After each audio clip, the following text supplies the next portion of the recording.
Thanks very much, Chair. Okay, thank you, Paul. So welcome everybody to the Gwent PSB here on the 15th of December. My name's Sean Morgan, leader of council for Caerphilly County Borough Council, and I'm the chair for today. We've got some apologies already come in from Pam Kelly, Gwent Police, who will be represented by Mark Hobra. Christina Harry from Caerphilly County Borough is going to be represented by Ed Edmonds from Caerphilly. Hugh Jakeway from South Wales Fire and Rescue will be represented by Chris Hadfield. Steve Morgan from NRW, who's going to be represented by John Goldsworthy. Jeff Cuthbert from the Police and Crime Commission Office won't be available, as is Amanda Lewis from the Probation Delivery Unit, Howard Topless from Ty Callan, and Av Evans from the Torfaen Voluntary Alliance. I don't know if there are any further apologies. Paul, anything else come in lately? I think you've covered them all there, Chair, although just to note that for item 5, Sarah King from Blaenau Gwent County Borough Council, who's due to give a verbal update on item 5, developing a regional scrutiny. She has to go to another meeting. She may not be available, but I can send the note on following the meeting and ask for any questions by email, if that's okay. Yeah, that's fine. I think Kath Peters will present that. Okay, thanks very much, Paul. Thank you. And it's a bit of a special day here at the Gwent PSB, because on behalf of the Gwent PSB, I would like to say a huge thanks to Dr. Sarah Aitken, who's, as I'm sure that many of you are already aware, is actually retiring today. How are you, Sarah? Sarah's given more than 30 years of service to the NHS, the last 5 of which have been as Director for Public Health, and her contribution to public health in Gwent has been huge, fulfilling a variety of roles, not just in Gwent, but right across Wales.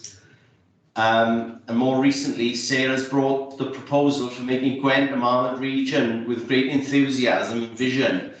And I hope that as the Gwent Public Services Board, we can make sure through our wellbeing plan that this has a lasting legacy in reducing the inequalities gap in Gwent. We would like to show a small token of our appreciation for your work, Dr. Sarah Aitken, on the Marmot project over the last 9 months or so, by presenting you with this sustainably packaged bouquet, which I'm hoping your Executive Assistant Olivia is on hand to present with you. To you. Many thanks, and may you have many happy years of retirement.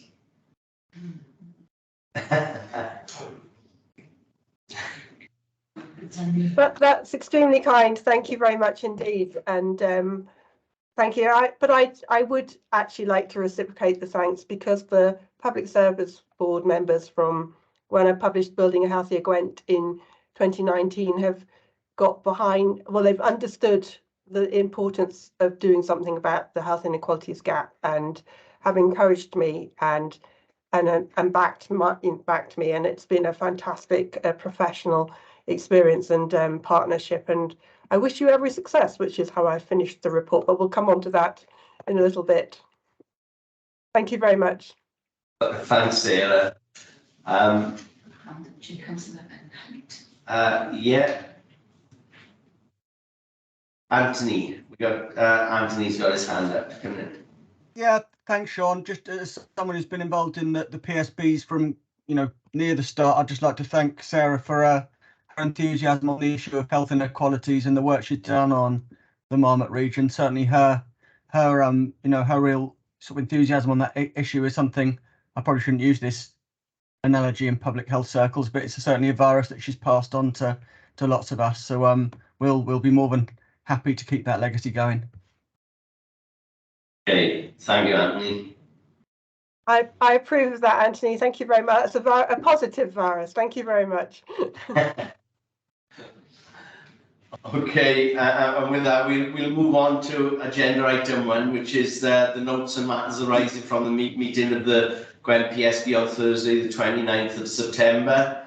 So if I just go through them page by page for accuracy, if anybody wants to stop me, and then we'll go through the key actions afterwards. So page 1, page 2, page 3, page 4, 5, 6, 7, 8, and 9. Are you happy for those to be taken as an accurate record? Move them, Chair. Okay, thanks, Steve. We'll take silence as acceptance. And I'll now ask if Kath Peters from Unica Philly, if you could take us through the actions, Kath. Thank you, Chair and members. And just to refer you quickly to the actions in the minutes, the clean version, the final version of the PSB terms of reference was circulated, is now available on PSB's website. We have a special meeting of the PSB on the 27th of April to approve the wellbeing plan so we can hit the statutory timelines. We made some adjustments to the consultation following your last meeting, and it's now obviously live until the end of the month. There was a request from ABHP to provide some assistance in transporting Ukrainian refugees to health tests, and all members came forward and offered that support subsequent to the meeting. In relation to the action around whether NRW could provide any to attend the Regional Scrutiny Committee meeting, we have that on the agenda today, but I will update that unfortunately, due to capacity reasons, it would not be possible for NRW to provide a member. However, they will remain engaged with minutes, agendas, etc., and will contribute to questions as relevant. And then the cost of living crisis was another ask of yourselves, and that's on the agenda later on today as well. Thank you, Chair. Okay. Thanks, Kath. And with that, we can move to agenda item 2, which is the draft wellbeing plan consultation update. Is it Heather Delonette? You have to speak. It will be, Chair. Thank you. I'm going to leave my camera off because I'm going to share a presentation. So hopefully that'll work. So I will click the button and hopefully, can you all see that? Yep. Brilliant. Now I just have to find the other page that allows me to click things. It's a very brief presentation. I thought this was probably the easier way of letting members know where we've got to than a report, because as Kath's already alluded to, we're sort of almost at the end of the consultation phase now, although we haven't got all the responses in, we haven't done the analysis yet and whatever else. So this is where we're at. The consultation started on the 1st of October and will end at the end of this month. We've had an online survey that's been running throughout the whole of Gwent. And we've also had the stakeholder events, which have been run on in conjunction with the Marmot work. And we've also had community meetings and events. So we've piggybacked existing groups and whatever and gone in and spoken to them about the plan and what they think, and sort of encouraged people to respond. Those are the 3 objectives in the draft plan. We have had some comments about wording and language, but I'll come on to that in a minute. So just to remind members that's what we've effectively gone out with the draft plan. Some general points that are coming out about the consultation so far is that overarching everything else is that people feel that public services need to work better together, and that's actually what the PSB was kind of there for. There's Welsh language and culture is missing, and that's come through quite strongly from the Welsh language community. Language in general in the plan is a bit ambiguous, a bit high level, a bit difficult to understand. All the objectives are equally important just because they're numbered 1, 2 and 3. I think, you know, we've had to sort of reiterate that that's purely a sort of consultation ease of access thing, rather than we're saying that objective 1 is more important than objective 3, etc. For different people, different objectives were, you know, front and centre more than others. We definitely need to look at the links between and across the objectives. There was a lot of duplication, but we knew that, again, it was kind of an administrative thing so that we could make sure that we were able to engage with people and whatever. Probably another one that's coming through is that probably we need to do fewer things, but do them well. So 21 steps is too many. So we need to sort of look at how we actually divvy up what we're going to do and kind of pick a few things to do really, really well. The links between the Public Services Board, the Regional Partnership Board and other initiatives needs to be a bit stronger in there. So there were comments about, for example, carers and mental health provision and whatever. And obviously that sits more with the RPB. That's not to say that the PSB doesn't have a role to play in that. And finally, engagement is still really difficult. People aren't going out as much as they did. There's a level of kind of apathy and kind of consultation fatigue, or just actually fatigue with their lives because of all the struggles and stresses that are going on in their, you know, in their day-to-day lives. You come along and say, how can we improve your well-being? And they kind of go, yeah, right. So I think we just need to be mindful when we get the responses in that that's on a backdrop of people coming out of COVID and the cost of living crisis and everything else that's going on in their lives. The survey key findings so far are that people felt that the objectives that you were proposing would improve wellbeing in the area. But again, that was against a backdrop of the cost of living crisis. So things like energy, transport, access to jobs, housing, those were kind of coming through as important to people, as was the impacts of poverty on everyone. So there was a step that said about tackling childhood poverty, and people were kind of going, well, actually, yes, that's important, but there are other people who are in poverty and that's going to lead to ill health, etc., etc. And also community empowerment and actions. Communities really want to get involved and they really feel that they can help to deliver some of this stuff and support their communities at large. Some key findings out of the stakeholder work, and I know there's a report later on around how the Marmot work is progressing that's got some of this information in there, so I haven't kind of gone too deeply into this. Again, overlaps between the steps and objectives. So people will kind of go, but if we do that in over here, it will help over there. So I think the final plan will have probably objectives and then steps which will sit under all of the objectives rather than how we divvied them up for the consultation. Again, a more targeted approach, do a few things, but do them really well. The steps aren't smart, but we knew that anyway. They were always going to be a bit kind of aspirational and trying to get people to give us their ideas and what we could do. And there were questions around the language and the audience, which I know has always been the case. Is the audience for the wellbeing plan the public services, or is it the public, or is it both? And the usual argument is it's for everybody, which makes it quite difficult to pitch the language at a strategic enough level that organisations can kind of use it, but at a personable level that people can understand what it means. And this was particularly felt around objective 3, around, you know, consumption and production and ecosystem services, those sort of words which people don't, you know, the general public don't necessarily understand. It's that shorthand stuff. I say it's objective 3, but that was true of all of the objectives. It was just more obvious in objective 3.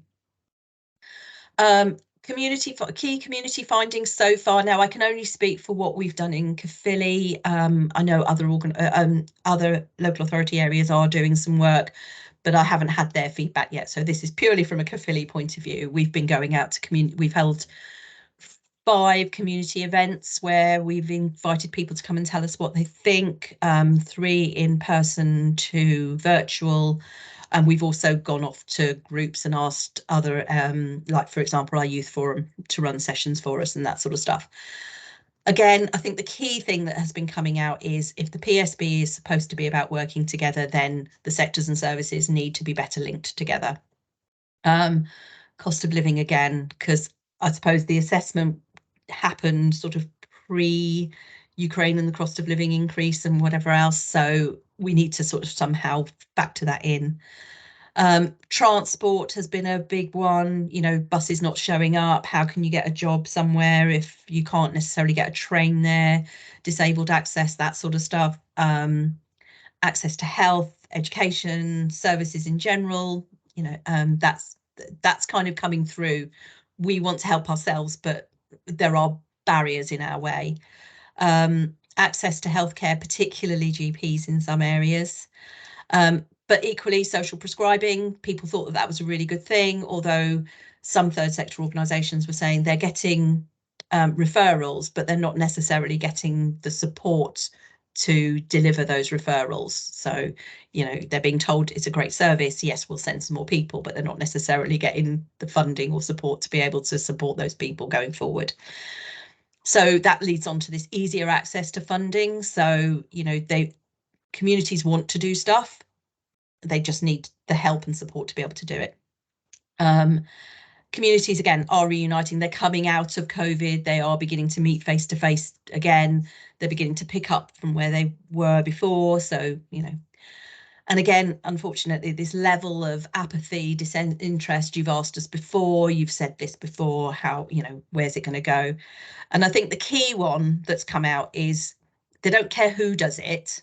I don't care whether you've got a strategic document, they just want it done. So when they want, you know, access to childcare or a bus that runs on time, they don't care whether that's the health board, the council, Stagecoach, Transport for Wales, they just want it done. Just a quick reminder about the Future Generations Commissioner's ideas around what a good wellbeing objective looks like. So as we move forward, we'll be using this as a kind of touchstone to make sure that we are picking up these things. And then my final slide is a kind of quick next step. So where do we go from here?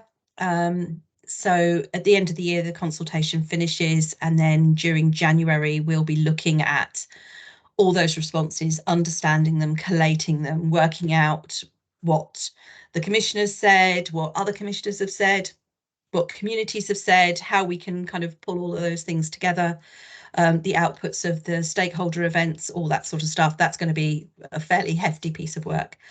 But we're aiming to have it done by the 26th of January, when there is a GSWAG meeting that will look at all those findings and kind of almost set the sort of direction for where the final plan will go. And then we'll spend some time redrafting the plan in light of all of that. There's a GSWAG meeting on the 16th of February, where we are going to take the plan for their approval before it then goes out to all your members' boards for approval during February, from February to April.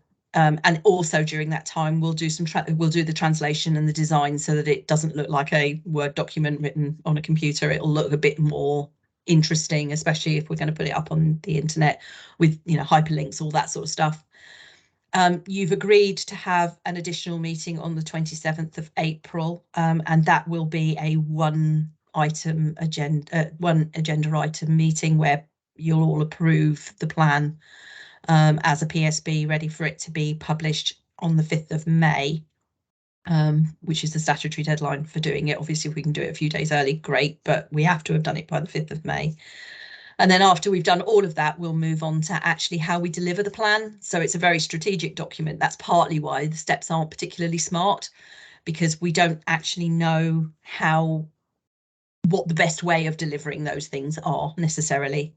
Now, it might be that there's more research to be done, or, you know, more investigation. We could try A and then have a review, you know, in 3 months' time, 6 months' time, whatever. And also the local action plans to make sure that the Gwent level objectives are being met at a local level, but also anything that's pertinent to the local area is also being picked up by the work. I'll stop presenting there.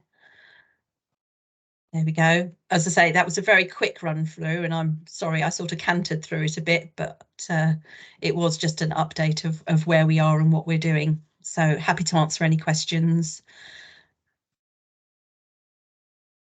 Okay, thanks, Heather. And as I say, it'll be coming back to us on the 27th of April for sign-off. Anthony. Thank you, Heather. I think that was a really useful run through there, and you know, something that certainly you know, made me reflect on some of the things that we've done. I think two things struck me particularly. It's that challenge of genuine engagement in the age of cynicism. You know, we've all experienced this as individual organisations. You go out with a genuine consultation, and people's first question are, "What's this really about? You know, what are you trying to close? What are you trying to stop doing?" So it makes it hard to try and genuinely connect with people. There are some sort of innovative ways that other partnerships elsewhere in the UK have used to engage with people, and whether that's using, you know, focus groups or something else like that I think might be worth thinking about going forwards. The second thing is, you know, the thing I think all partnerships should have is sort of a big poster on the wall with size 120 font.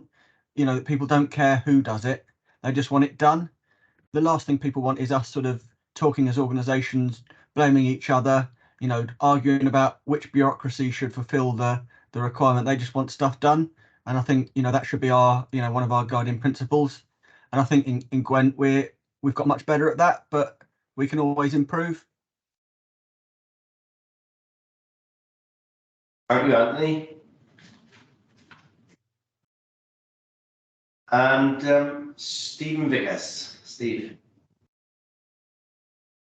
Yeah, good afternoon all. Just a quick one, and I might have missed this, but I know we're almost at the end of the consultation period.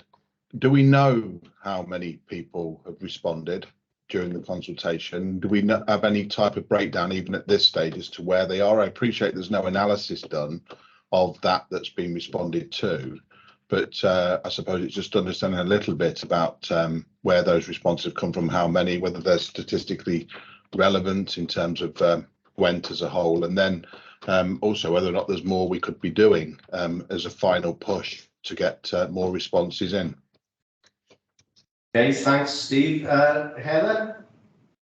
I was actually going to see whether or not Steve Honeywell was able to answer that, because Torvine's looking after the survey responses. I think when we've been at community events, they've not been madly well attended, but what we have had is really good conversations. So you've kind of got a level where it's a survey, tick a box, write a comment, and then an hour-long conversation with people. So I think it might not necessarily be quantity, but we may have some really good qualitative stuff. But I will hand over to Steve, because as I say, he's got the latest on the survey responses. Okay, sorry, Steve, to drop you in it. That's okay, Heather. Yeah, thank you all. I'll have a look, and I can look and see exactly how many responses we've had to the consultation, and I'll pop that in the chat if you just give me a few minutes to sort of log into the system. I think it's not too many more than a couple of hundred individual responses to the online consultation. We've had at least that many, I think, with the stakeholder engagement sessions, and from going out to sort of additional groups and things last week. I went with the Regional Partnership Board and with Stephen Tiley to the Gwent Regional Providers Forum, for example, and there were another sort of 47 people at that event. So that was a very useful link. So yeah, we haven't really tallied it up, but I can get you a figure for the individual online consultations, but it's certainly not a sort of a substantial enough figure to be able to read into that as saying that it fairly represents, you know, specific characteristics or particular demographics. Yeah, okay, thanks, Steve. And if I could bring in Sarah Aiken. Thank you. I hope I'm about to agree and not disagree with Anthony, because I think behind Stephen's question is really representativeness of the people we're talking to. And so technically if you start with the whole of the population, Gwent is our study population, and then we need to be clear how we're sampling them in a way that means that you've not got the person with the loudest voice coming forward and the quietest voice is standing back. So I think it's more that than the numbers, probably, because a really good conversation with somebody who's truly representative of their particular part of the population is enough, isn't it? It's making sure that there aren't important groups whose voices aren't being heard. So do we have the demographic in the survey? Are we asking people for only the age, sex, and where they live, or not? I'll come back there. Yes, we are. To sort of say that shortly, done fairly extensive equality monitoring on that. As I say, I wouldn't want to read into that too much to say that that is representative, but we've also actively gone out to groups. We met with our LGBTQ plus youth group, for example, knowing that men are generally only about a third of respondents. We've been out to a new dads group and things like that. I'm just talking about Torvai now. Heather obviously referred to a few groups that they've gone out to specifically in Caerphilly, and that should be the case across the 5 geographical areas. We've actually got a meeting of the engagement group members responsible for pulling all that those responses together, and that meeting's tomorrow. So we'll have a better picture sort of next week of exactly who we have reached with that. But certainly we've actively made an effort to go and speak with the people that we probably wouldn't expect to respond to the consultation. I think we're all not doubting the effort. I think we're just maybe the engagement group could perhaps just have a bit of it's almost like a checklist, isn't it? What makes up the population of Gwent in terms of where people live, age, sex balance, and protected characteristics, and just take a view about whether that voice has been heard. And perhaps that's the PSB could have a bit of a summary of that to get a sense of whether there are any gaps or not. Yes, hopefully absolutely. That wouldn't be a lot of work. No, we could put something together. That'd be great. Okay, and is there anything going forward? Anthony was talking there about people being a bit cynical about these things. Is there any idea over the next month or so about changing the approach in any way? I think we are where we are. We've got a couple of weeks and then the consultation's finished, and unfortunately, just because of the timescale of getting all of this done, we can't really extend it and whatever. I think it will be interesting to see out of, because as I say, all I could report on as far as communities were what we'd done in Caerphilly, but as Steve's already pointed out, that's been going on across the 5 areas. So hopefully when we get all of that in, we'll have quite a good response, or a better response, from those people who don't usually engage in these sort of things. And there is, as we've always said, there are always the people who will make meetings work, will make consultations work, will shout the loudest, etc. Hopefully we've kind of tried to get to everybody. I know I've stood on street corners going, here, can you take one of these, and just randomly picking people, which again doesn't necessarily mean that you're getting the people that don't always engage, but that's a fairly sort of easy way of getting it beyond the people who will go and look at the website or whatever else. I think we've got an opportunity as we move forward to make sure that while we're developing action plans and whatever else, that we again always check back with our communities and our neighbourhoods and our residents and say, well, is this, does this work for you, especially at a more local level?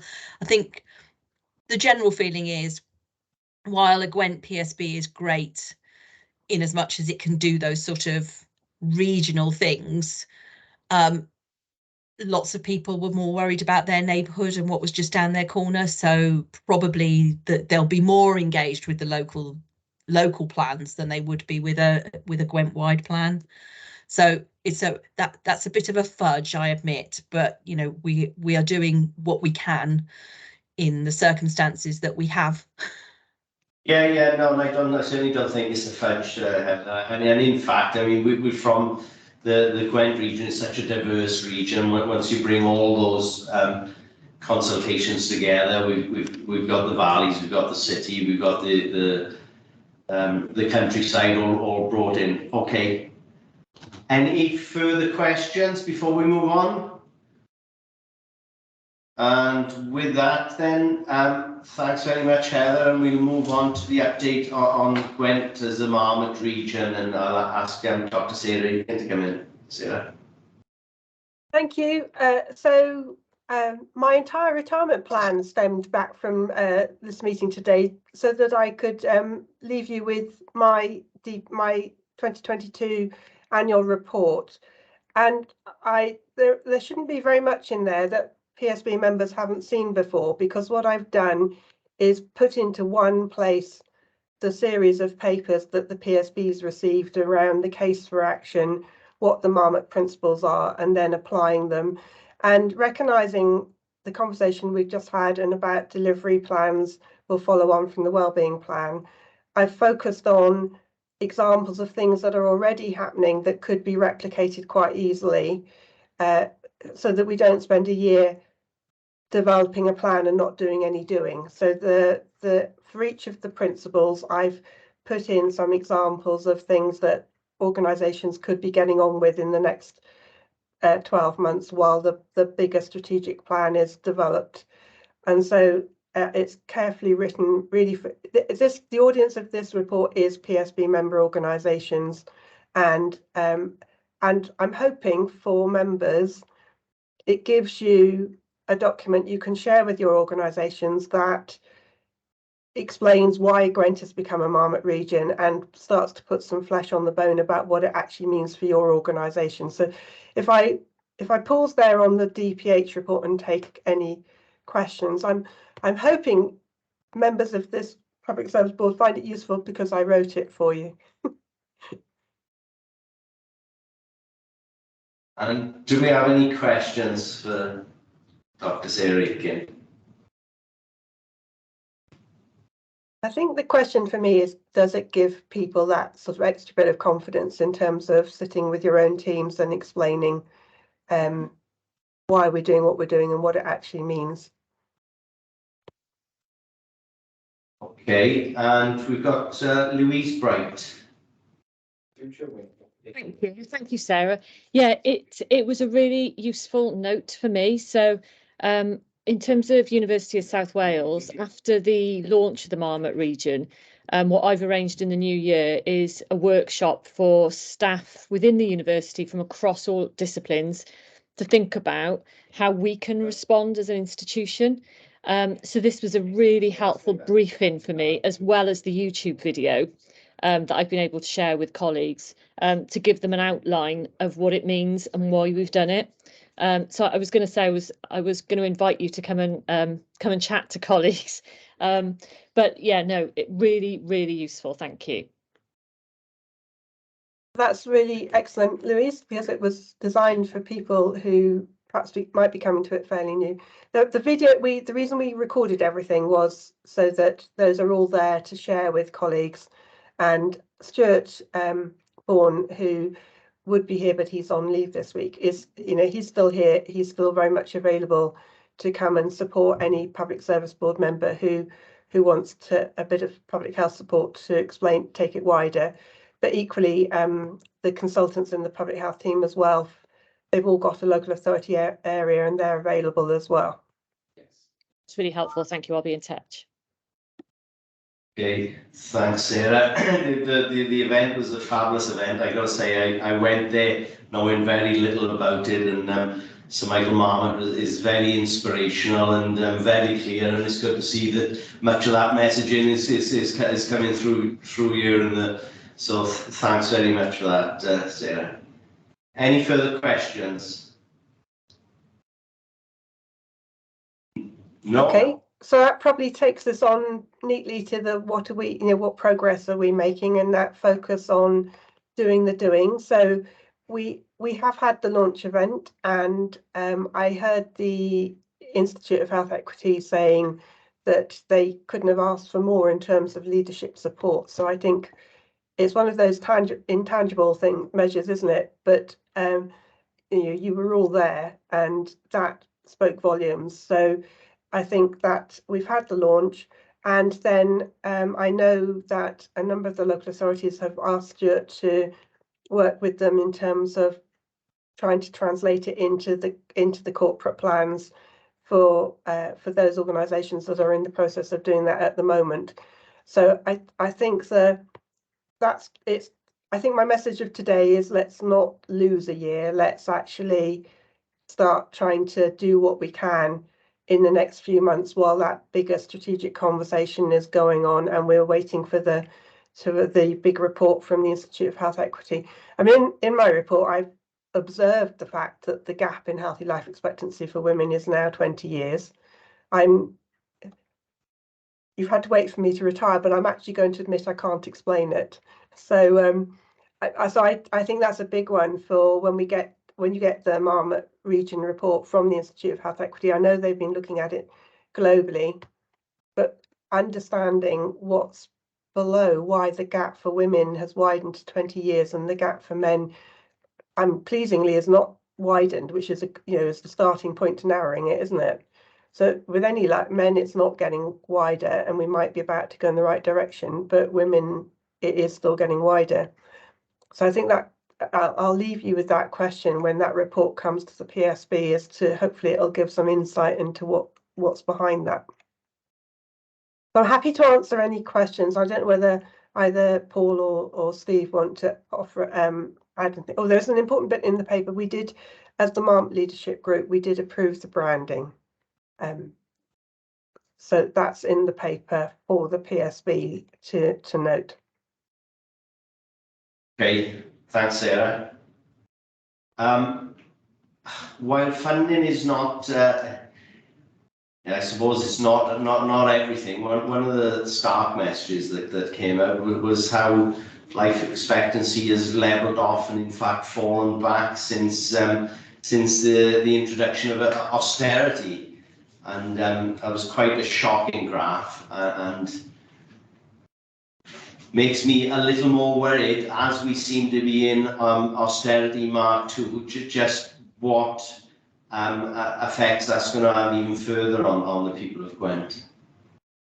I agree. And if you look at the graph going back to the 1979 election and what happened after that election, and the increase in child poverty and everything that went with it. So if you look at I mean, the encouraging thing is that you can actually see population change if you get the things right. And that's, yeah. But on the other hand, as you rightly say, get them wrong and things get worse. But with my annual reports, I've been trying to focus on the things that we can actually control ourselves, which I completely agree. The big picture stuff needs to happen, but there are things that we can do that I've tried to put in the report that we can be getting on with, that at least would help make a difference, if not address the fundamental issues around poverty. Yeah, okay, thanks, Sarah. Any further questions from anybody? Any comments? The PSB members are asked to encourage staff in their organisations to watch the launch event video to raise awareness of the Marmot programme in Gwent, and to consider how they can adopt and promote the Gwent Marmot region branding within their own organisations, and to sign up to the Institute of Health Equity Network. Nothing further, Steve Vickers. Yeah, thank you. Thanks for that, Sarah. It's just a quick reflection on the on the launch and how we get more and more people engaged in that. I know there is a video, isn't there? I think on the PSB website, which I think is I looked at it very briefly, but it's the whole event. It's a couple of hours long, isn't it? Probably even longer. Are there plans just to sort of like do some kind of a sort of an edited down version, something that's a little bit more impactful that people can access much more easily? Because accessibility in these matters matters, doesn't it? And Sarah, just on your point around the way that the plan has been written, I do thank you.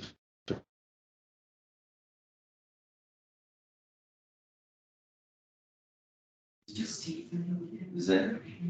I think Stephen is frozen there. Did you want to come back on that, Sarah? I'll so on the film, so there is a 5-minute film of the four of us who are on the panel, which is only 5 minutes, which essentially explains the whole thing. And then embedded into my report, there are other clips as well. So very much that point about people don't have time to watch the whole thing. But particularly the 5-minute one has been edited to capture the key messages. I can see Sean on screen. He was not sure whether you were a willing volunteer, Sean, but you were a very able volunteer. Thanks very much. Thanks for that, Sarah. Steve, we just missed the second part of what he was talking about there. Is he back with us? He's gone again. Gone again. Okay, with that then, perhaps we'll pick up with Stephen when he gets back. The Director of Public Health Annual Report 2022, back to you, Sarah. Well, I confused you by doing them the wrong way round. So I think the annual report and the cover sheet that goes with it is there to provide PSB members with a summary of what you've all had before in terms of papers, yeah. But it's meant to be, it's written to be able to share it with your organisations and explain it, and hopefully give confidence that you can you're confident to use it on your own, but there is public health support available if you want it. Lovely. Okay, thanks, Sarah. And with that, then we move to agenda item 5, developing a regional scrutiny. Thank you. Okay, thanks, Sarah. And if I could pass on to Kath Peters. Yeah, thanks, Chair. I think Paul Massey alludes to the fact that Sarah King is unavailable this afternoon. She gives her apologies. She's had to attend a meeting in Gwent, but we'll circulate her update, which wasn't really for any kind of discussion, but obviously if you've got any questions, we can refer those through to Sarah.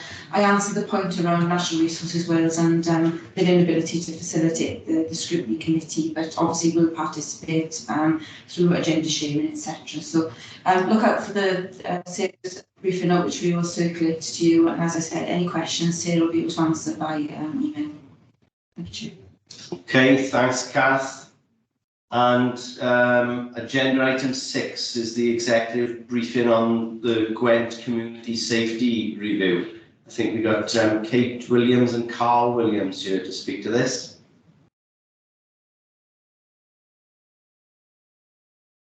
Good afternoon, all. Yeah, happy to take you through that. Thank you for your time this afternoon. As agreed at the last meeting, the Community Safety Review Task and Finish Group would like to provide the PSB with phase 1, the scope and exercise of the Gwent Community Safety Review. Please note there's still a lot of work to do to complete the review, but this is to present the findings so far. You will find in the report and are being asked to agree the proposed framework, timeline and work plans that focus on the 3 key areas. These are governance, data evidence commissioning, wellbeing prevention and communities. We have also been seeking the views of the regional board, partnership chairs and exploring the current position and delivery of regional boards that also contribute to the community safety portfolio. The breadth of the work required to be undertaken for this review effectively and to enable the Gwent PSB to have complete clarity on how the statutory duties are being discharged is a huge task. And as the current systems across Gwent are incredibly complex, so capacity and resource have been a challenge. Officers undertaking this piece of work are conducting the research in addition to core duties and roles, and Safer Gwent is at present lacking the regional coordination function role, which in previous years had been funded by the OPCC. Therefore, the timelines for this review have been pressured. There is a potential solution to this that the report highlights, which is possibly via the Home Office funding that will be made available to Gwent via the Gwent OPCC for the implementation of the serious violence prevention duty, which could be utilised to assist with the additional resource gaps until March 2023, especially around analytical support. In developing the 3 delivery frameworks, the scope of the review has highlighted the vast number of duties, requirements and related legislative practices that need to be considered if core delivery of community safety is able to operate effectively as a whole system across Gwent. Both the governance framework and the data framework specify the work that needs to be undertaken to better understand how this translates into operational practice and where there are potential opportunities to strengthen delivery and streamline practices.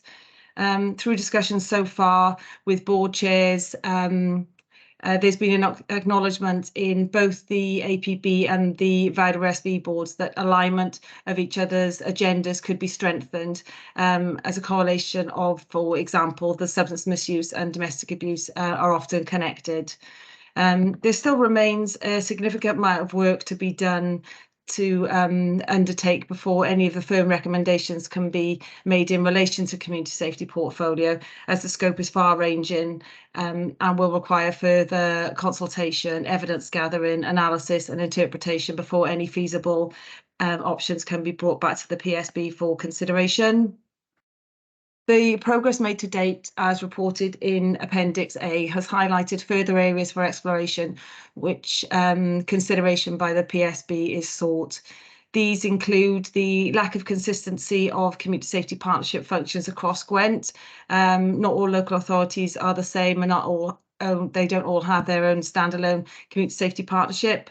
This can present a barrier to a whole system approach to community safety, particularly as there needs to discharge the existing, new and amending legislation. Through stakeholder feedback, it has been suggested that the Public Service Board challenge through the Community Safety Review the role of other boards and structures in planning and service delivery to establish how they are supporting the community safety portfolio at a local level. These include, but not limited to, neighbourhood care networks, the RPB and its sub-boards and structures, and the Education Achievement Service and new curriculum delivery. These are not exhaustive, but they have emerged as part of the feedback from stakeholders. They're not currently in scope of the review, but the PSB are being asked if this is something that you'd like the review to include. As part of phase 1, the PSB is being asked to consider for agreement and steer the 4 recommendations, and they are the need for analytical capacity, either in kind or from partner organisations through realignment of resource where analytical capacity exists across partnerships, or by utilising the funding attached to the serious violence duty. The need for Safer Gwent coordination to assist officers to coordinate the work required as part of the review to ensure that there is no drift in timescales. To include in the scope of the review exploration of the role and the function of specific boards, work streams with support from the PSB sponsored leads, and the formation of community safety partnerships in all 5 local authority areas. So, subject to the PSB's views of the information provided in this report, the progress update and consideration of the recommendations against the 4 key elements will continue. We'll further explore and analyse the findings and feedback to you as appropriately. So this information will be used to inform a set of robust options and recommendations for the Gwent Public Service Board. I am, along with other officers that are part of the Task and Finish group, happy to take any questions or listen to any observations that you may have. Thank you. Okay, thanks, Kate. Does anybody wish to make any comment, or Councillor Jane Mutt? Thanks, Chair. I just a couple of points really. So I do agree with the comment in the report about the consideration of using the OPPC funding to continue the work. I think what's essential is that the work continues, and if that's the funding stream that we can use to do that, then I'm very supportive of that.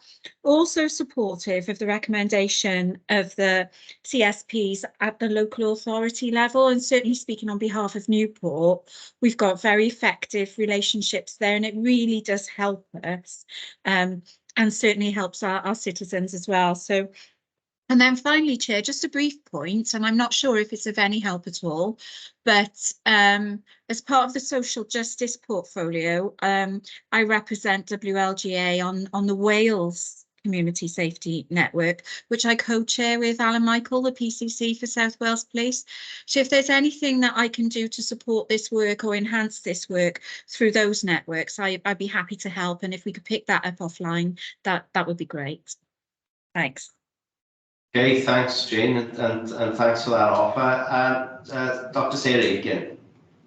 Thank you. So I better at this point say I'm chair of the area planning board, and so the section in the report does accurately describe the area planning board's reflections on this. But I put my hand up because it mentions the fact we're doing a needs assessment for recommissioning the Children's Substance Misuse Service. We haven't got the results yet, but based on the evidence, I'm expecting there'll be a strong association between exposure to adverse childhood experiences and children needing services. And I just reading the report, we're still focusing on the problem has happened, and it links back to the previous item around giving every child the best start in life. In terms of it's with our separate community safety partnerships, probably focusing a lot on the same population. Where are we actually doing the prevention and reducing of exposure to adverse childhood experiences? And I just wanted to observe that we haven't mentioned that in the paper, and I just wonder whether we're looking at structure without being radical about function. Yeah. Okay, Kate, did you want to respond?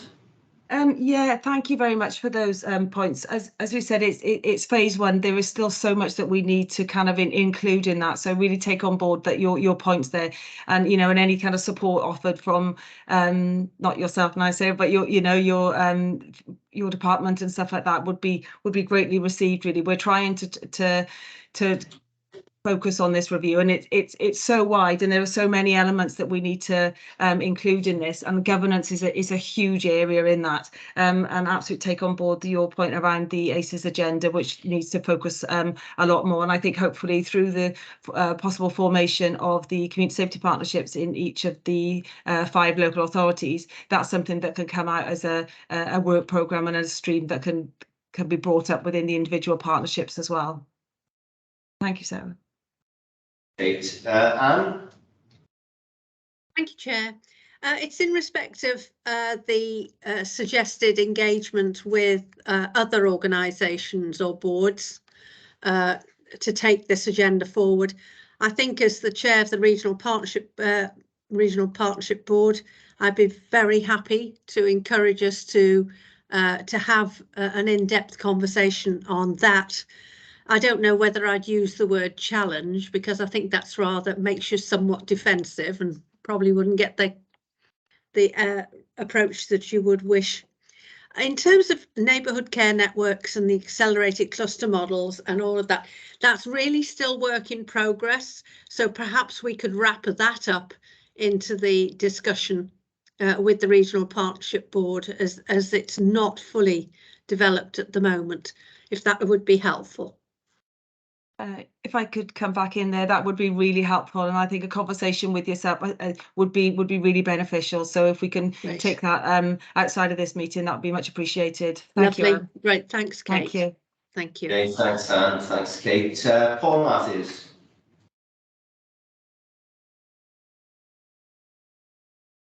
Good afternoon, everybody. I don't have a strong view on the answer to the point I'm about to make, but Kate, I think you've given a very clear articulation of the reasons that we haven't made a tremendous amount of progress so far. I think that's a fair position, isn't it?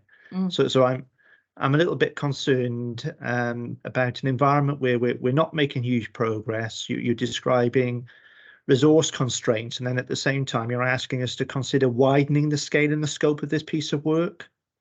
That doesn't give me tremendous confidence that we're going to be sat here in 2 months, 3 months, or 4 months time not receiving a progress report on progress.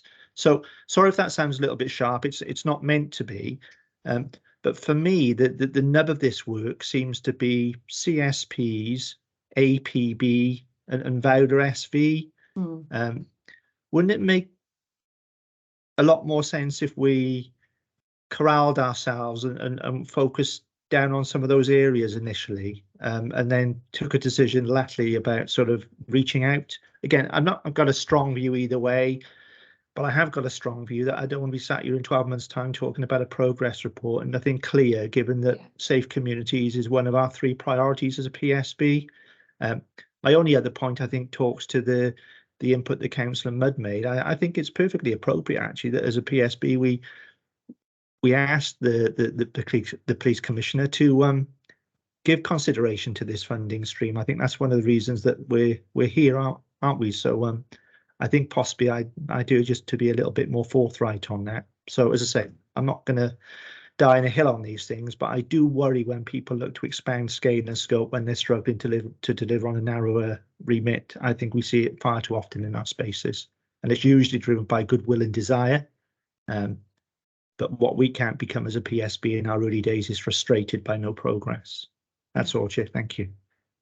Okay, thanks, Paul. It's a fair comment. Kate, did you want to respond? Yeah, absolutely, and I think that's what's come up in this review. We're trying to sort of do this the task and finish group, you know, on top of the day jobs, and I think by widening that partnership, or you know, who's in scope then to be able to support that.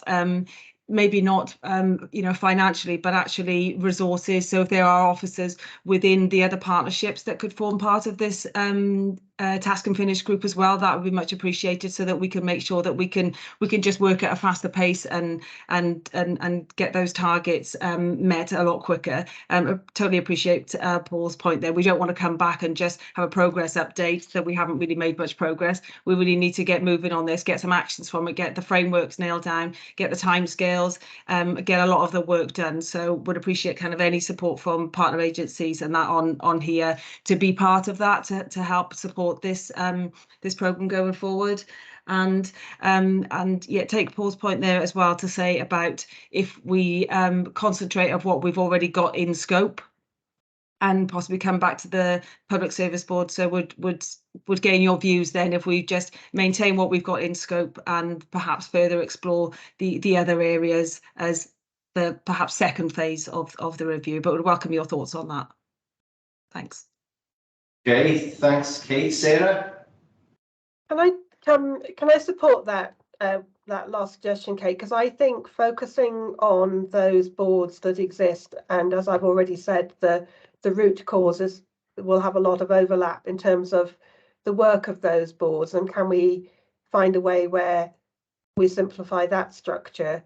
Because otherwise what I think you're in danger of taking on is a review of the entire partnership structure that sits below the PSB, and therefore probably a role for GSWAG in terms of, you know, if you're looking for the wider resource. So so I think sticking to the original remit of looking at what we all agreed was a rather overlapping partnership structure in the community safety bit of the partnership. I certainly very much feel that in terms of chair of the APB, and I know Rob Hartshorn does as well. So you've got 2 chairs there who would welcome that conversation, and maybe do that bit first and then widen it. Yeah, absolutely. if I could come back in there, yeah, I absolutely take that on board, Sarah. And I think the initial scope of this was to ensure that the Public Service Board were satisfied that the community safety responsibilities were being discharged effectively. So I think focusing back, on that for the review, reporting on whether that is being done correctly and what we need to do to ensure that that's happening needs to remain the key focus. Thanks. Okay, thanks. So I can't see anyone else indicating. I don't know if Carl wanted to add anything. No, nothing. I think Kate has done it more than justice. Thanks very much. Thanks, Kate. Okay, thanks, Carl. And so we've got 4 recommendations, but with that, obviously, you've heard the additional comments there about keeping things within scope. Are we happy to agree those recommendations as a board? I'll take silence as agreement. Well done, Chair.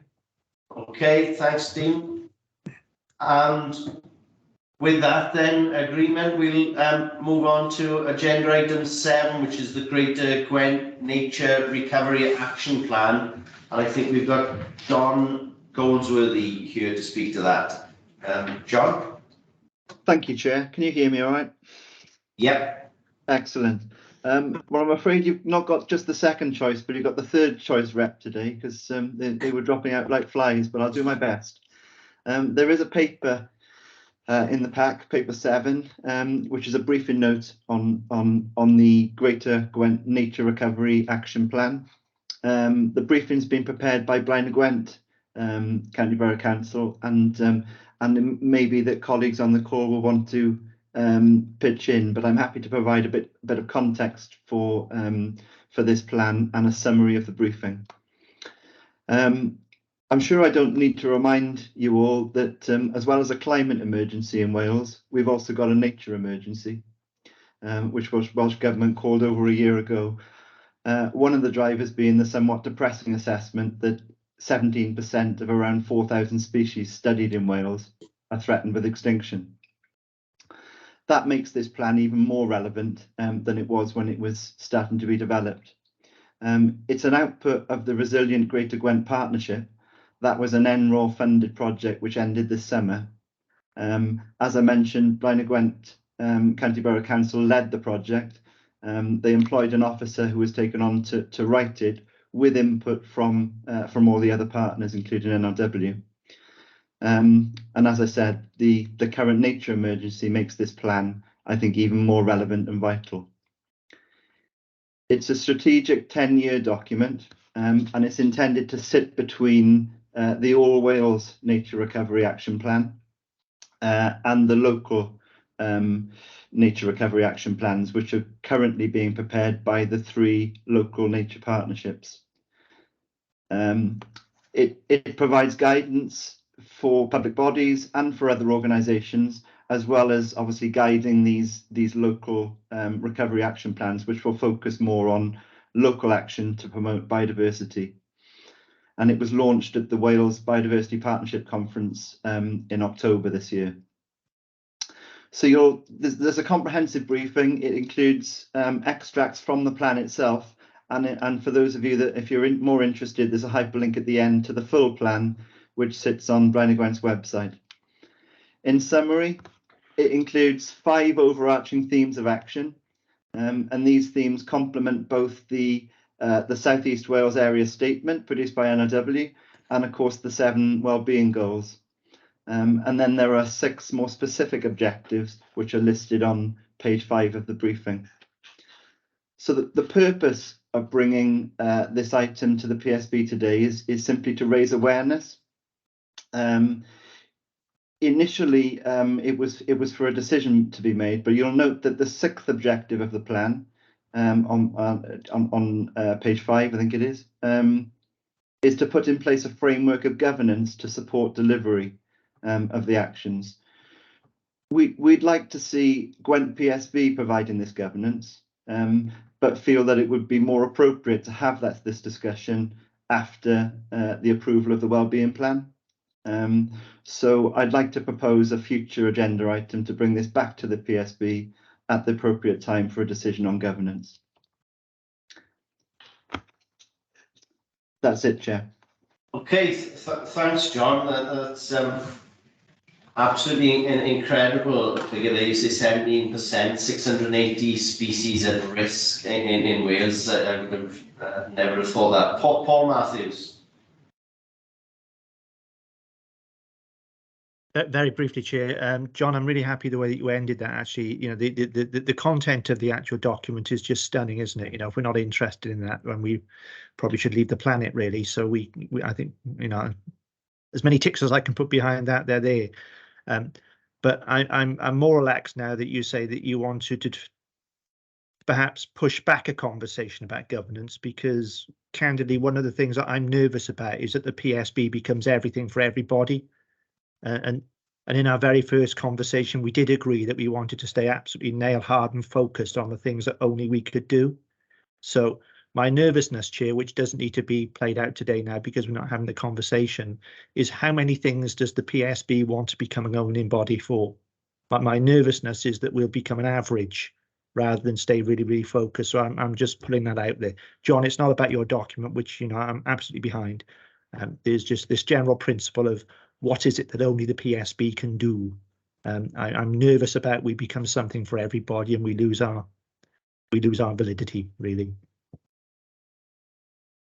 Okay, thanks, Paul. And I've got to say that as somebody new to the PSB and new year in the chair, it is something that concerns me, the reach and the breadth of the things that we look at, but that doesn't omit us from putting this on, this conversation on a further agenda after the consultation. Okay, thanks, John. Any further questions? Did you want to make a comment, John? Sorry. Yeah, I was going to say yes. I think this is a really good comment that Paul makes, and something, a discussion we need to have. I guess the way I would react to that really is that I think this plan does form an important part of, you know, at least one of the objectives of the wellbeing plan, and we kind of need to see how that's going to fit in when it is accepted. So we can't really have that discussion yet, I don't feel. But yeah, more than happy to bring it back and have that discussion then, because I agree with a lot of the comments made. Okay, thanks, John. And with no further questions, we move on to agenda item 8, which is the cost of living crisis, the task and finish group. And I believe Steve Honeywell is going to speak to this. Steve? Yeah, thank you, Chair. Good afternoon, all. For those who don't know me, my name is Stephen Honeywell. I'm the Acting Partnerships Policy and Equalities Manager at Torvine County Borough Council. This will only be a short verbal update. You will recall that a report on the cost of living crisis was brought to the board's last meeting, which was authored by Stuart Bourne and Richard Lewis and sponsored by Sarah. The ask of the PSB was to consider the content and discuss whether through GSWAG the PSB takes collective action to pool together the advice and assistance available across partner organisations and publish this on partners and the PSB's websites. This sparked a discussion in the meeting as documented in the minutes, and your thoughts there have been noted. We are pulling together a task and finish group with all partners on this issue to ensure we are working well collaboratively and doing all we can really to mitigate impacts. This is with a particular emphasis on quality assuring what advice and assistance is already available amongst the partners. In terms of progress and what has been put in place, so the PSB website now includes a page containing links to the cost of living information that is available on partners' websites. Each of the interior pages of the PSB website includes a visible link to this page, so it's easy to find. And once the wellbeing plan consultation is concluded at the end of the month, we'll change the image that sits near the top left of the home page as well to a graphic highlighting the cost of living support page. So it'll be one of the very first things people see. We've kept presentation of the information as simple as possible. People just want to be able to access the information quickly and easily. So essentially it is a page of links to the information already collated on partner websites, which are being updated regularly. This minimises risk of out-of-date information being present on the website and duplication of effort as well. The Gwent Social Media Hub Forum met in October. So this is a group coordinated by Scott Wilson-Evans, Strategic Head of Communications at ABUHB. And the meeting had representation from communications expertise from various partners to look at this. The Health Board comms team have utilised this forum to link in with partners' grassroots work. So they've and she's gone out trying to get work at Derry View as a teaching assistant. Oh, sorry, has somebody come in? Shall I carry on, Chair? Sorry. Was there an interruption? Yeah, sorry, yeah. That's okay. Yeah, so the Health Board communications teams have been utilising the social media hub forum to link with partners' grassroots work. So they've been out and filmed in the warm spaces. So they published an Instagram story about Panteg House in Pontypool, for example, which had over 800 views. They also filmed a Facebook Live broadcast from the cost of living support event in Newport. And in the meeting itself, the group talked about trying to tackle the stigma of food banks through social media, and also looked at the Welsh Government cost of living presentation and plan. Our various corporate social media accounts continue to update people with relevant information in online newsletters and other methods of distributing information. I feel it's certainly fair to say that there's joint recognition about the importance of messaging on this topic, and a lot sort of happening. The next social media hub forum session is scheduled for Wednesday, the 18th of January, and they'll also be having a CPD session at the end of that with Helen Reynolds from Comms Creative. In terms of task and finish group, to look at any broader work required, and I'm thinking here about offline effort, for example. Unfortunately, we've had a bit of a delay in progress due to unforeseen circumstances around illness and capacity. It was discussed again at GSWAG, and a further email has been sent to partners to establish the group and progress the work. A meeting has been set for the 12th of January to progress this, with key partners invited. We'll then relay any requests from that meeting to the comms colleagues when the social media hub meet again on the 18th, making sure that read across between the online and offline effort is there.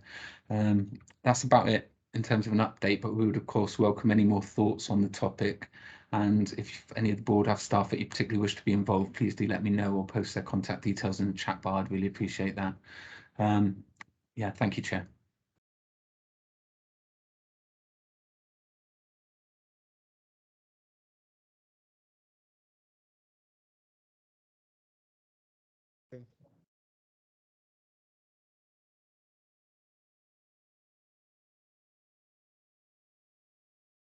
I think you may be on mute, Chair.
Are we back on?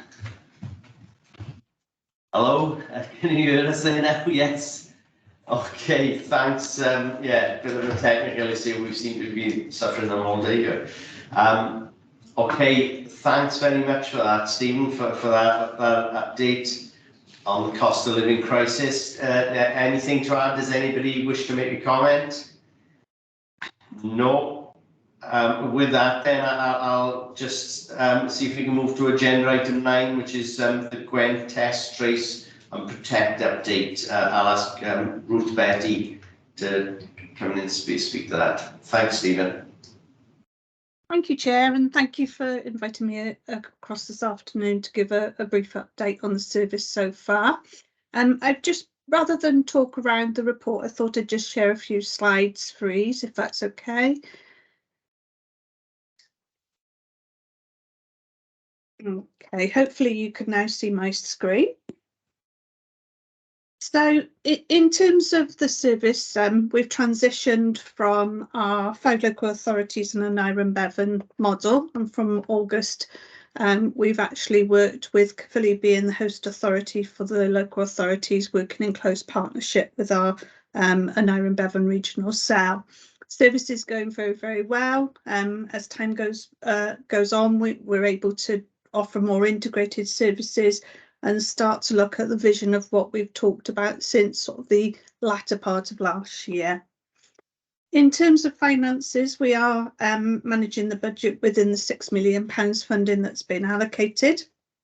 We have identified some risks for this financial year's budget in association with continuous service payments, in the uncertainty of whether the service will be fully stood down or partly stood down at the 31st of March. This risk is being managed as we've now frozen all recruitment. So winter pressures will be managed digitally or through changes of process. So we are optimistic that risk, is a worst case scenario, and that should we be standing down, that we are absolutely fully committed to a redeployment process rather than any financial risk through redundancy. We've got a team of 32 people who have got an extensive knowledge and skills that are all transferable. So the skills are there for them to be redeployed. We are still awaiting the funding for the 23-24 period. We believe that we will get some indication of what the funding will be before Christmas, and we've worked quite hard as a partnership with Welsh Government to try and sort of illustrate what our vision for an integrated health protection service would be for Gwent, and in hope that we will be allowed to have the funding to continue with our partnership. We've got our options ready. We've got firm discussions and buy-in at leadership of what we need to do. However, without that firm decision on what that money will look like, we've done is tabled for early in January, that we will then communicate with the team exactly what's happening and be able to report back what the leadership group proposed for the service going forward. One of the lessons learned in terms of finance is when you're working on a service that is continually on temporary funding, it is quite difficult then to sort of manage your budgets when you haven't got the certainty of how much longer it goes forward. So a lesson learned from the last sort of 12 months really is that any funding that is allocated for 23-24, we would manage any potential continuous service payments that might be required. We would top slice that out of the budget so that we could identify that early on before we agreed what workforce level we would go to. And how we would manage that is we'd either say less workforce throughout the year, or that we would decommission the service early, so that within that financial envelope, we were absolutely sure we didn't have any risks of those sorts of payments. Moving on then to the future, the service is very much, we are still targeted contact tracing our targeted groups and enclosed settings that will protect the vulnerable. However, we've made great strides in trying to actually widen the offering, and we've got quite a few examples now where the vision that we have for the future is actually something that is beneficial for Gwent citizens. So as a partnership, we're absolutely really enthusiastic to continue the transition from the pandemic legacy system to one that will strengthen our health protection system for Gwent. We've had lots of conversations with Welsh Government in much as we want to be having a system that's got health protection preparedness through outbreak management. As of today, we've got 28 of our care homes back into incidents, which is an awful big risk to our vulnerable. And that could be for any respiratory virus, not just for COVID. We'd like to develop pathways for testing and vaccinations. We need to keep our local surveillance. We can see that there's emergent threats, whether it's COVID or other communicable diseases that come along sort of weekly, and we need to find a productive way to support the resolution of the backlogs that've been created. We also know that we would need to maintain a response for health protection, so that whether that could be COVID or any other type of infectious disease, and that by continuing the partnership we can mobilise across our partners. So it means 7 individuals plus resources rather than the health board continuing under the pressures they have.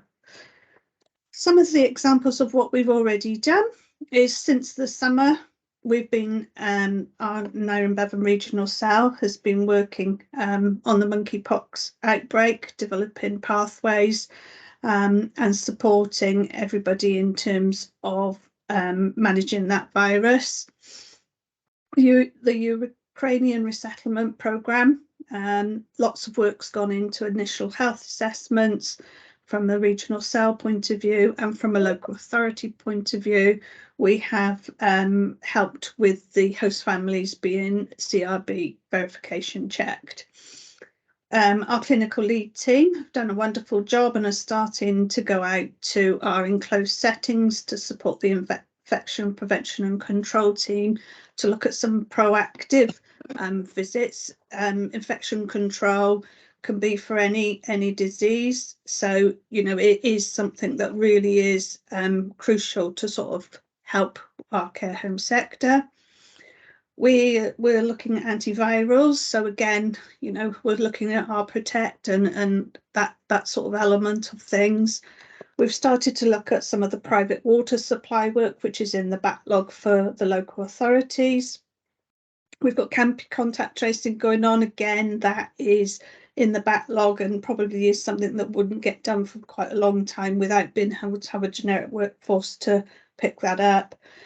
More recently, we have looked at our asylum seeker relocation with the primary health care team in Nile Bevan, whereby it's an absolute massive response, which was very, very quickly stood up in the last couple of weeks, and we're supporting on welfare and initial healthcare assessments so that we can prioritise what interventions will be needed for the guests at the hotel. And we're currently now working from a primary healthcare point of view with 72 GP surgeries from January to actually help with the childhood immunisation catch-up programme, in specifically polio. We've got nearly 5,000 vaccinations to catch up on, and the team will be used to look at some of the promoting of the work. If somebody doesn't accept an invite or they don't respond, we will do some telephone calling to try and understand what behaviours are preventing people to not take the uptake. There is also a massive role in the future about planning. For example, our Strep A, we are now seeing, we believe we are coming to a plateau on the Strep A. Now Public Health Wales are leading on that. There's a lot also for the health board, but local authorities are starting, or have been for the last couple of weeks, being approached by schools for guidance. So there's an awful big thing that we can learn from this in the future, where the teams could support across the partners on those such incidents. In terms of performance, we continue to perform very well. This performance is the 1st of November through to the 7th of December. So we are operating above the national performance. So successfully followed up, we are working at 89% against 87%, and our follow-up within the 24 hours so that we can actually respond and break transmissions. We're operating at 86% against the national average of 81%. We don't get many more cases then at 48 hours. It does go up to 88%, which is sort of in line with the national average. But we do know we do an awful lot of work on people who don't pick up the phone. We go to great extents, which is evidence that our uncontactable rate is 11%. against nationally 13. So thank you for giving me the time to just go through some general updates from the service. The request from the board chair is to agree the support to continue our transition of the service to an integrated health protection to support the benefits of our population health outcomes, and to note and agree any actions within the report. Before I just pause just to hand over for questions, could I just add that, Sarah, are you on the call? Because on behalf of Gwent Public's, on behalf of the leadership team, we'd like to say a massive thank you to you. You have been an absolute shining light. Your leadership, your dedication and your passion throughout this has been so much well received, and you know, it has been absolutely excellent. So on behalf of the leadership team, we'd like to wish you health and happiness for the future in your retirement, and many thanks for getting us through such unprecedented times. Thank you, Chair. Thank you, Ruth. That's very kind. It certainly, yeah, it certainly was unprecedented times, but I think it's a good context for the paper, because what we're keen to hold on to that partnership, aren't we? It would be absolutely. We don't want to go back to 2019 and be completely unready for whatever comes next. And the only thing I wanted to add, as I have got the microphone, is that what the paper demonstrates is that there's a lot of infectious disease out there, and I think some of that is I don't think I know, some of that is the bounce back from the pandemic with all of the restricted social contact.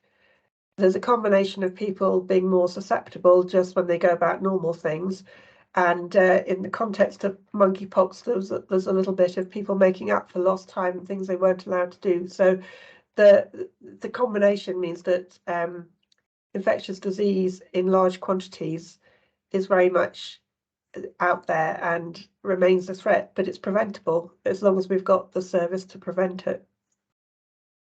Yeah. Okay, thanks Sarah, and thanks Ruth. I've got to say that you're quite right about the bounce back, because about half of my cabinet are wiped out with a cold, and I'm suffering one myself. It just seems to be running riot. Just Ruth, you know, a fantastic job under such difficult and changing circumstances. Absolutely brilliant, and this question around surety of funding is one that absolutely needs to be addressed, because you know, who can plan when there's no money in that plan? Absolutely. So I don't know if we've got any questioners or any comments anybody would like to make. If not, I would move to the recommendation, which is just to ask that the regional board note and approve the contents of the report. I'll take silence as accepting of that recommendation. Lovely, thank you, Chair. Okay, thanks very much, Ruth. And there's a number of items then on the agenda for simply for noting, and I think the last thing, just before the last thing, I'm going to take the opportunity as the chair to bring up something which has been very concerning to me recently, and it's not something that could actually wait until to put on the agenda for another item. But I'm very concerned for the all of the public services area, because of the current crisis in health and social care at the moment, and the really difficult place that councils are in delivering domiciliary care, whether this is you know, through recruitment and retention. There are all sorts of issues, but now we've come into winter, we just talked about the spike, the bounce back from COVID as people are becoming increasingly unwell. Hospitals are operating beyond capacity, striking nurses, striking ambulance staff, Christmas holidays. I just really do fear that the whole of the public service area is going to be massively and negatively impacted. And I'm just wondering if the Public Services Board would be interested to perhaps write to the spokesperson for the WLGA on social care, and perhaps to write to Leonard Morgan simply to show our collective concern in this area. Steve, would you like to come in? Yeah, thanks, Chair. I'd like to come in and support you on that, because clearly what you were talking about is critically important to all of us, and more importantly to our communities. And if anything, the Public Service Board should be an area where we can actually prioritise a response and prioritise, issues of this nature. Probably maybe the most critical issue for our communities, and I couldn't support you more on that, Chair.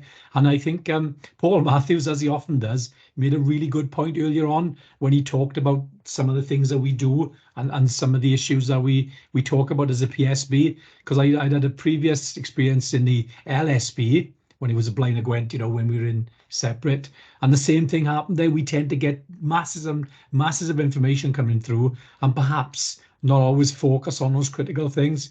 But Chair, I'd like to come in there in support of. I think that's an absolute must. And thanks for raising it, Chair.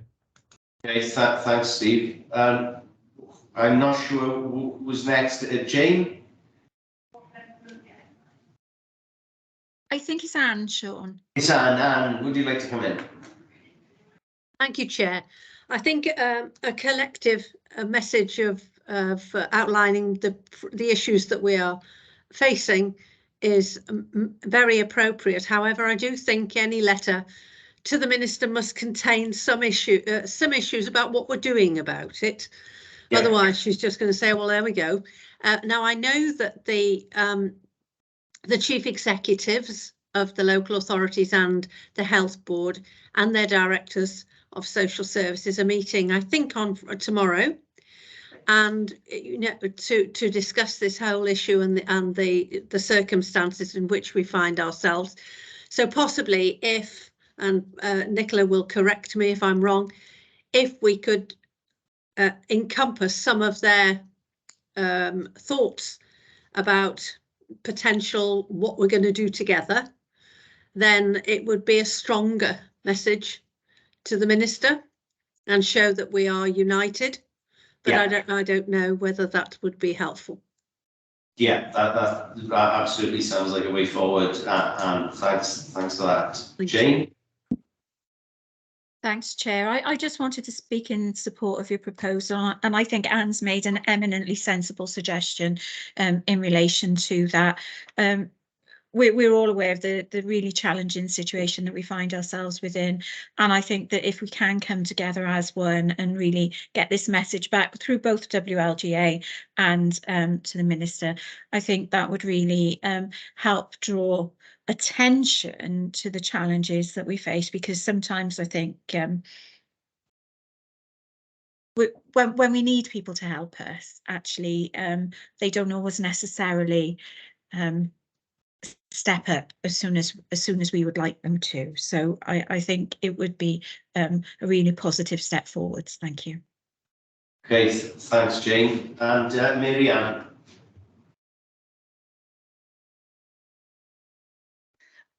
Thanks, Chair. And I also wanted to speak in support of this, Sean, and to say we do need it, and also to support Anne and perhaps widen it out a bit further. To say the crisis has been ongoing for a long time, so that we in Gwent have been reacting to that crisis on a regional level as well as within local authorities and adjusting, and to really identify precisely what the pinch points are at this point in time. we already know winter is a crisis. It is every year, but we face the possibility of strikes, which could have will have an increased impact on the difficulties of moving people through. Secondly, when you up the pace of discharge, it can often for local authorities to be very difficult to up their pace of moving on and setting in place the care package. And that's a bigger implication now. And I think also that we've got a ripple effect onto local authorities that hasn't played out yet from the critical crisis that's hit our hospitals now. In Monmouthshire, for example, at the moment, we can find places in care homes. At the moment, there's an underlying downward trend on the number of hours, unmet hour needs for social care. But like that could change because the situation is very dynamic, and the factors around health, around the ability of providers to give care packages is so changeable that within days we could be rising steadily. And I would like us to have a letter that sets out those nuances, because we're on a different place now. Yeah. This is not crisis as usual. There are some pinch points within it that could lead to an emergency, and that's what we want to move away from.